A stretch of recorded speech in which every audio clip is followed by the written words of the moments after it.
Hello, everyone. Samuel Ray here, also known as Dr. Sam. Welcome to the Morning Boot Up. This is my little solo ramble segment where I just talk about whatever topic is on my mind at the time. And I know I wasn't able to upload one last week. It was quite a crazy week. But this week, rather than have a proper topic, I do have one planned for next week. But I wanted to just give a quick update and I guess mainly talk about one thing in particular. So you could call this like a light topic, but it's more of an update on my plans going forward and fielding things out there. So this one, talking about Twitch, present and future. Twitch, namely meaning twitch.tv, the up till now premier live streaming site, formerly for, well, when it started as Justin TV, it was just for live streaming anything, generally kind of like live stream vlogging, if anything. And then it later shifted its focus to video gaming content, live streaming your gameplay while in the middle of playing the game, interacting with the people in chat, and branching on to other things like streaming tournaments or hosting other such events, and then eventually branching out even further into other topics like just chatting, back into vlogging, music making, and then getting into some of the more questionable things. Uh, like, I don't know, ASMR, I guess, which isn't always questionable, but, it has a base concept that is then twisted by, as most anything is, into something, how do I put this?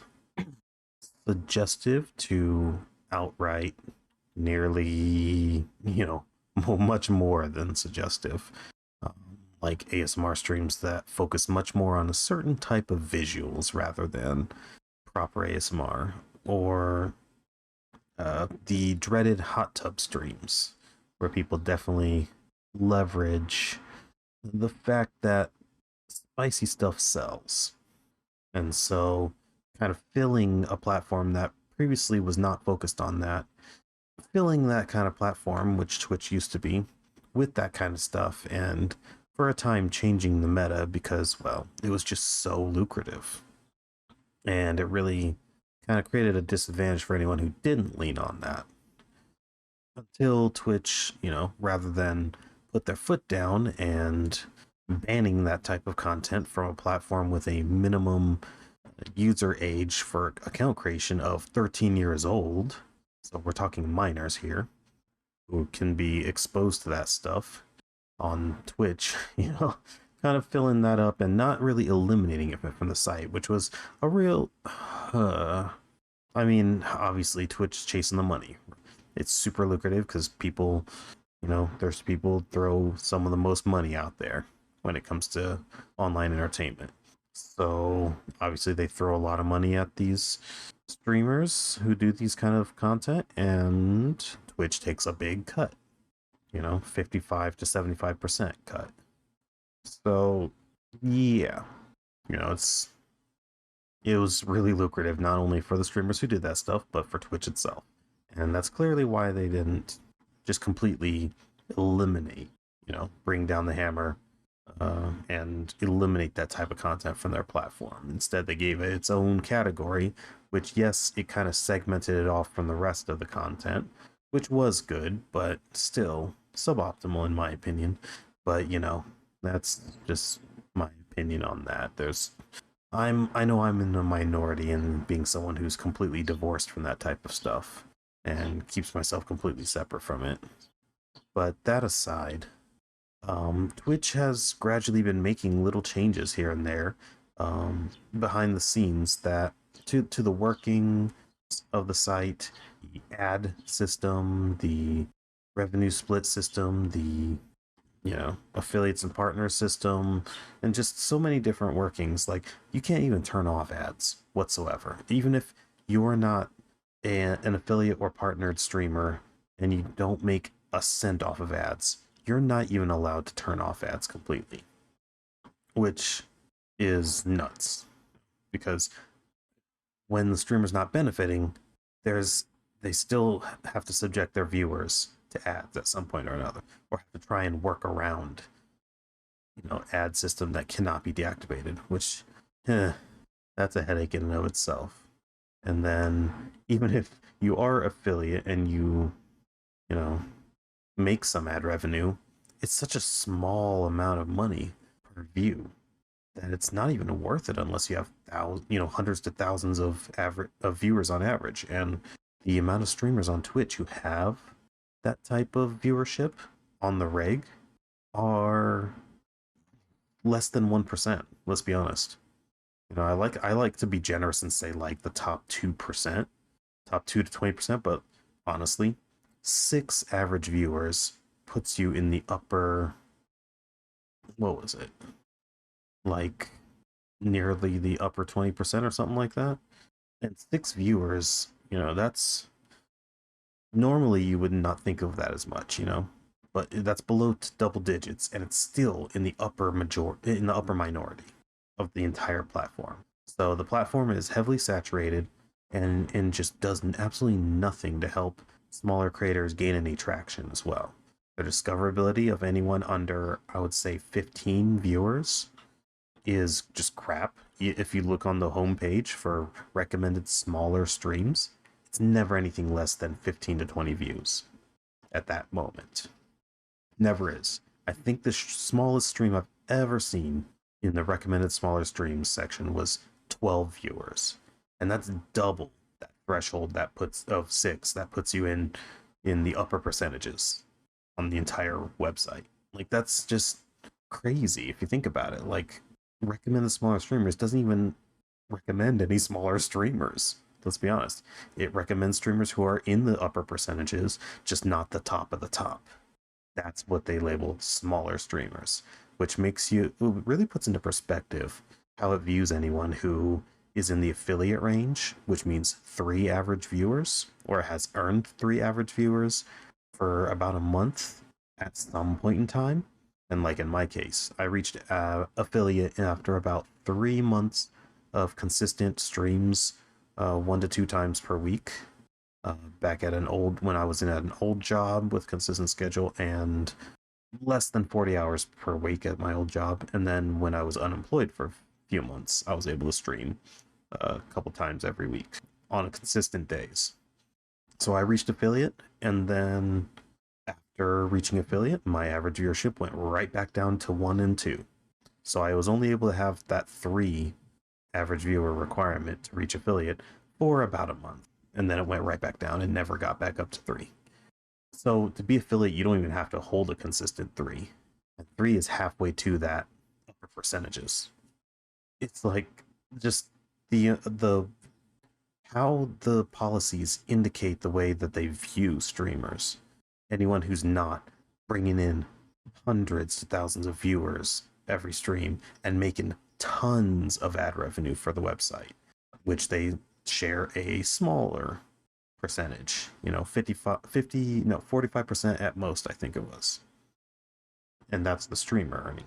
So like and thing is, I kind of understand it because video hosting is not cheap.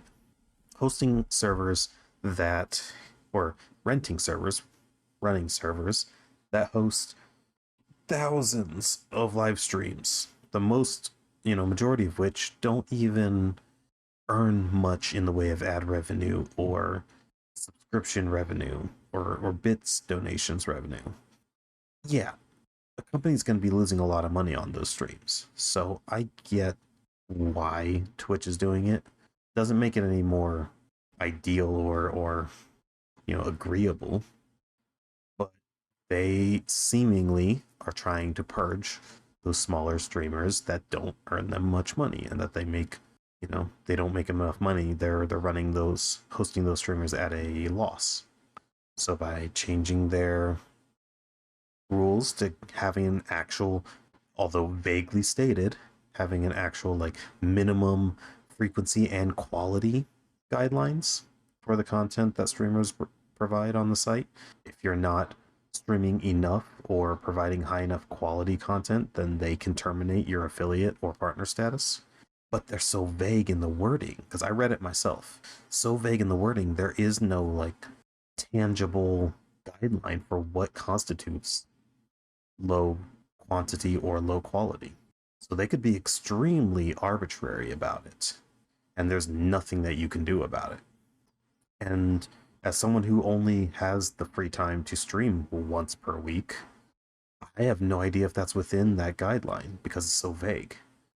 And then on top of that, starting in early July, they're making it so that if you terminate your affiliate or partner status, or if Twitch terminates your affiliate or partner status, then they're going to charge you, they can charge you $25 minimum. Either 25 or whatever you have in your payout wallet built up, which the threshold for getting actual payout from Twitch to actually hit your bank account is $50 US dollars. And so half of a full payout is their fee, their termination fee. And that's not just if you terminate it, but if they terminate it against your will. So they're trying to find some way to even just make some money, squeeze out some money out of the people who don't earn that much money. It's kind of grimy. I'm not gonna lie. It's a bit grimy. It's very anti-consumer in the way that the ads work, if the streamer's not making any money on the ads, but they can't disable the ads. So that hurts the viewer experience for small streamers. And then, also hinders small streamers' ability to grow a little bit because a bad ad viewing experience in today's day and age with the shortest average attention span in human history, people see these ads when they, first thing when they click onto a stream, the majority are likely to click off of that stream and either just close out Twitch or go somewhere else where they don't have to watch ads. Go to another stream where they don't have to watch ads. So a lot of it is just against smaller streamers, people who aren't already established at the high level and just have no care for the viewing experience. And then the site does nothing for discoverability of smaller streamers, like I mentioned before, that even the recommended smaller streamers section of the homepage doesn't recommend anyone with less than like 12 to 15 viewers. Usually people in the 20 to 30 range, and that's in and of itself a very small percentage of the website if you have double digits viewers. So yeah, it's not a hospitable place to start streaming now. If you weren't there an early adopter, the odds are seriously against you. That's just fact universally across the board. And if you don't have the time to put a near, part-time or full-time jobs amount of hours into it with very little pay, then you're not going to see much growth on Twitch either. So it's really been making me reconsider streaming there, especially since, like I said earlier, I can only stream about once per week, sometimes twice on a rare occasion. And clearly the site's changes over the last few years have been making it so that that kind of content creation, that that kind of streaming schedule and the time budget and money budget I have to put into it, it's just not going to get anywhere. And it's not even, I'm not even trying to make this my career, but I can't even provide a good viewing experience on Twitch. Like, even if I deactivate affiliate, which I'm seriously considering doing, I most likely will do, I couldn't even deactivate the ads to make a good viewing experience. They literally do not want me there. It's just the way it comes across. Myself and, all other small streamers of my size, or slightly bigger or slightly smaller, is crazy. And it's just, they've been receiving a lot of backlash, and honestly, pretty well deserved. But I do understand from the other side of the coin that they're in a tough position because they have a lot of operating costs to host as many streams as are happening on there. So it's like, do they purge the channels that don't make them money, that they operate at loss? Or do they continue to operate at loss and try to nickel and dime the users in some other way? It is kind of a losing situation there. And I've seen some videos regarding the streaming formats, I guess you could say, and how difficult it is to run at a profit for these companies. But on the other side of things, on the other end of the scale, we have YouTube.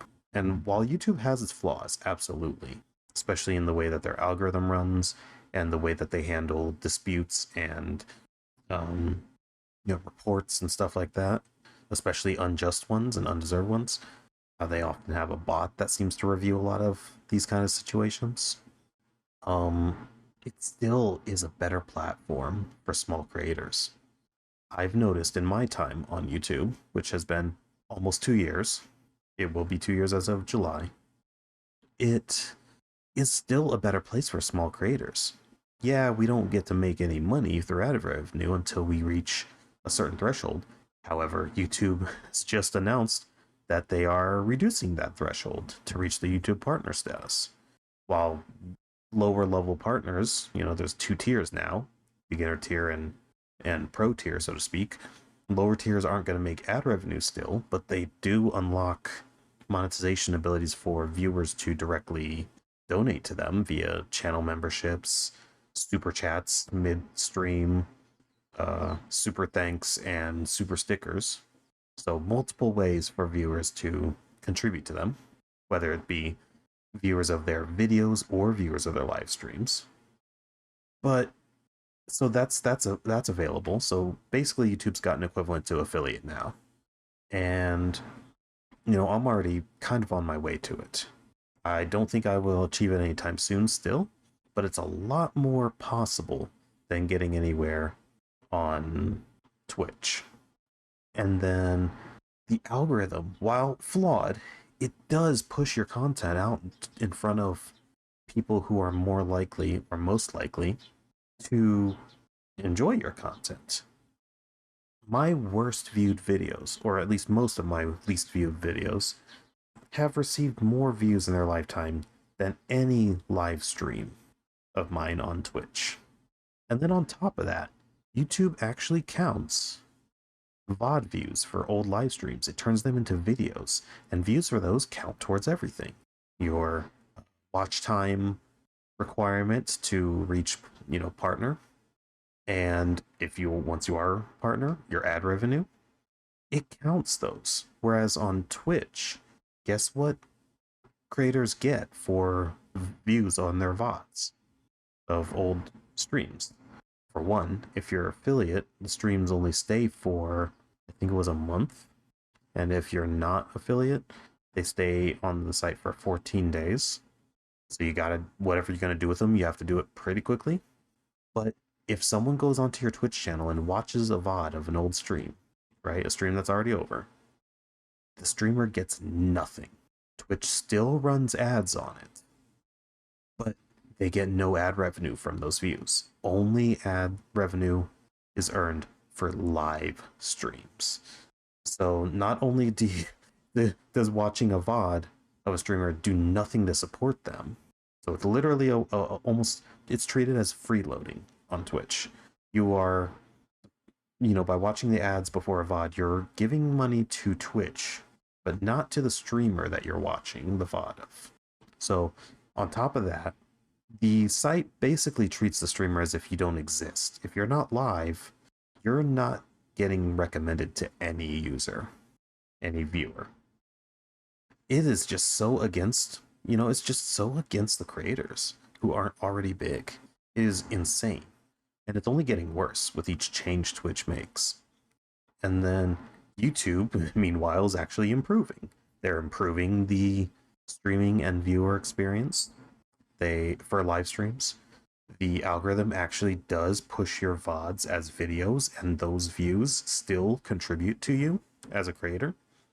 So they remain on the site forever.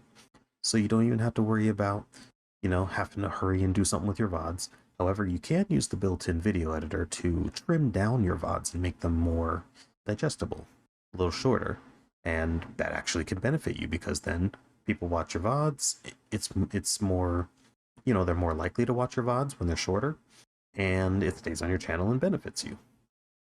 it's crazy. And then, like I said, they recently uh, created a lower barrier of entry to YouTube Partner Program with essentially an affiliate tier. It is just baffling the way Twitch has been going and the way YouTube has been improving in terms of the creator stuff. Yes, YouTube has a lot more users. That's both a positive and a negative because that means there's a lot more other content creators you're competing for the viewers' limited time against. But it also means a lot more potential viewers. So it kind of balances out. The one thing you have to learn to deal with is the algorithm. And also, YouTube has a worse viewer engagement system for live streams. But that's because live streams on YouTube are kind of secondary to videos. And for someone like me, who can only stream about once a week, but have been uploading a minimum of 3 times per week for quite a while now, and there was even a period of time where I was uploading daily, it's just better suited to me, it seems. And I am more likely to get some growth and some traction there.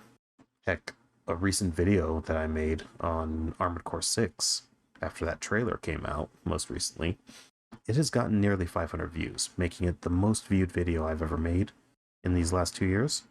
And in like, what was it, 3 days, it beat out the lifetime views of my previous most viewed video, which was made a little more than a year ago.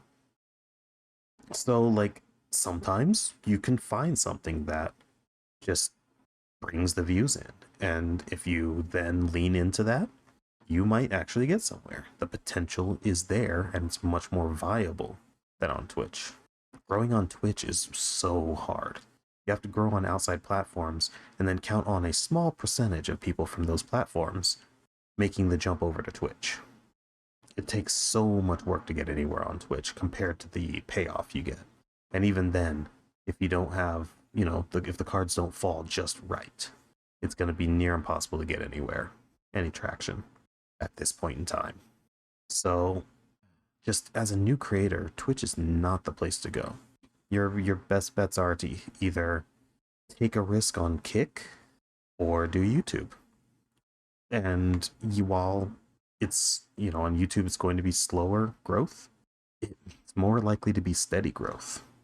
Especially as a variety content creator, it's definitely going to be slower than if you lean into just one thing and let the YouTube algorithm put you into that box and then heavily push you to viewers of content in that box.